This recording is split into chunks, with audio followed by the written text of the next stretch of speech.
Welcome to Poland Daily Travel, where it's tram time.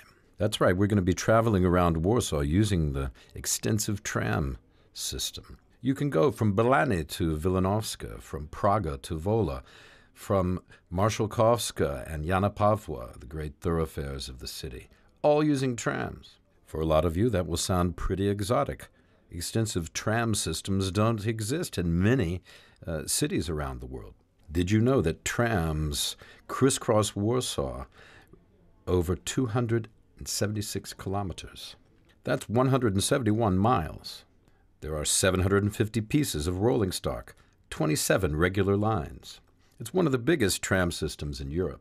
Tram systems are quite familiar in the cities and towns of the old Soviet bloc. But go to most major cities in the United States, for example, or in Britain, and some other European cities, and you won't find trams. The largest tram system in the world is in Melbourne, Australia, 250 kilometers. The next largest are St. Petersburg, Upper Silesia in Poland, Berlin, Moscow, and Vienna.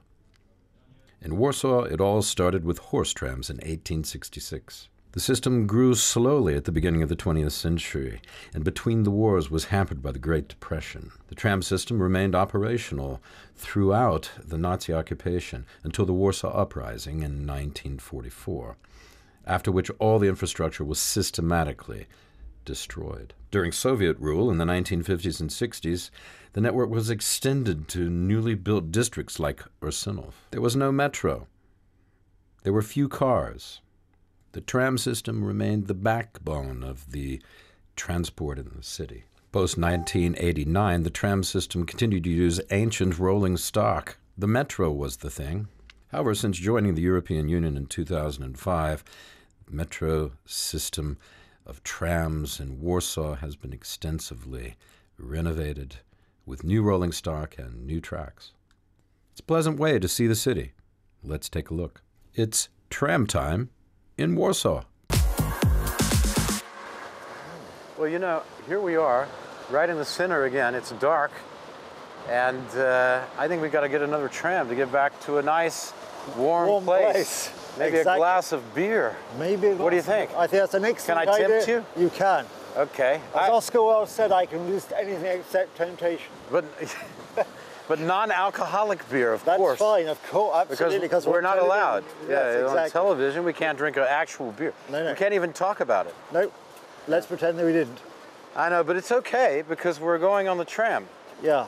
And if you go on the tram, you can drink. I don't think you can. You can't? But no. You can't open a can of beer on the... No. Or a bottle. No, you can't. Not on the tram. But you can drink and then get on the tram. Yeah. Because you're not driving it, unless you're driving the tram. I won't be driving any trams today. I think that's pretty clear. So. But you'd love to drive a bus with that hat. You'd be perfect, wouldn't you? I would. With that hat, you'd be a good bus driver. Yeah. Thank you so much. I don't know. No, you're a good man. Yeah. Okay, I think we got to go. Let's go. Yeah. Let's go. Yeah. It's time to wander, and there's no better way to wander than with a transportation ticket in your pocket. The city is your oyster, any time of day, any season of the year. For there is one inescapable fact about living in a large city. And Warsaw is a large city, with a metro population approaching 3 million inhabitants. The inescapable fact is that you have to get around. I get around, to coin a phrase, by using the mostly rapid transportation system. I favor trams and metro. I'm just that kind of guy. Hating red lights as I do, the spruce and modern Warsaw Metro is a happy alternative. Cruising in tunnels beneath the overflowing city streets is quite a pleasant experience, popping up from one station to another like a gopher coming out of his hole. Rub your eyes, adjust to the light. Trams are also just dandy. Streetcars fill me with desire. When it comes to travel romance in the city, you might say I have a one-track mind. The trams and metro have it. A streetcar named Desire. The last metro.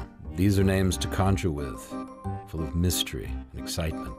When you think about it, travel is something we're doing all the time, whether we're alone or with a friend, whether we're traveling to work or to have a night out, whether it's night or day. We're always traveling, in our heads, in our neighborhoods, in our hometowns, from country to country. But you don't have to travel to the far corners of the earth to find adventure. Sometimes it's just right around the corner. So we wander, like Nicholas and I. We wander across the length and breadth of the great capital. The people of the city must move, and move they do. Here's an interesting thing about the great transition was that trams are really, can I say omnipresent? If I use that word, will you tell me what it means? Yeah, it means present everywhere. Ah, thank you. Latin again. I thought that was ubiquitous. Or is that? But never mind. Never mind.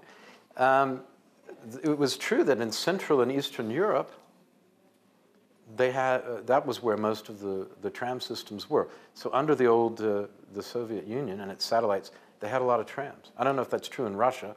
Have you been to Russia? Well, it is true because those countries were more invested in public transportation systems than they were in private, individual automobile transportation systems. And we can see that change in the United States or not, depending on which city. Los Angeles took out their entire light rail system and put in highways. Not a good idea. To destroy infrastructure because of a political design to make it more car friendly, which ultimately didn't help anybody. And so now they've spent millions and millions and millions of dollars trying to rebuild what they destroyed 50 years ago. Other cities, of course, never did that. Of course, they couldn't afford to do that. New York, for example, was not going to get rid of the subway or public buses just to create more room for cars.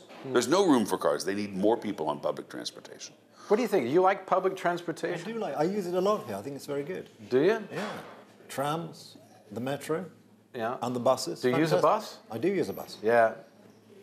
I don't like the buses Why? as much. Well, sometimes. I like the metro. Yeah, the And metro a is extremely. streetcar when you're not going far is Yeah. quite good because you still get caught by the traffic lights. You do. And if you're underground, You don't. no traffic lights. It's a big advantage of being underground, I find. You know, But you're right. maybe I'm different that way. No, but I think what's good here is the way they all integrate together. So you can hop on and off a tram, on the metro and a bus, and you can get to most parts of the city by public transport once you've worked out which you should catch. And so it's actually quite efficient. I think the only problem is the metro line, the two metro lines. The one building they actually managed both to avoid, of course, is the central station, which is probably a bit of a design fault. But apart from that, Yeah, in other words, the central station is not served directly by is not served directly either metro line. That's because the crossover is at Świętokrzysk, which is exactly. one station now. It's not a far walk, but still, No. it's not the actual central. I think that's probably the only major. It's not exactly a problem. It's probably the only major oversight. Although there was probably a good reason why they did that. It's just we probably will never know what that good reason was. I think that have no idea. there are simply too many tunnels already going through, and it was not feasible. Of course, they're looking at redoing the entire tunnel from Central Station to the river, which, if they do it according to one proposal, would close that entire tunnel system for a number of years and reroute all trains around through Dworzec Gdańskie. Are they going to do that? I'm not sure that the answer has been given. The definitive answer, I don't believe, has been given yet. I think that, Well, we're here for definitive answers. well, you're going to have to keep Let's waiting. call somebody and find out. They'll be on holiday. We can't call them today. You think they might still be on holiday? Somebody must have their number. Yeah. I don't think I have it on me. It's probably in my phone. Bound. But we'll put a call through to them at some point and see what they have to say for themselves about this particular thing.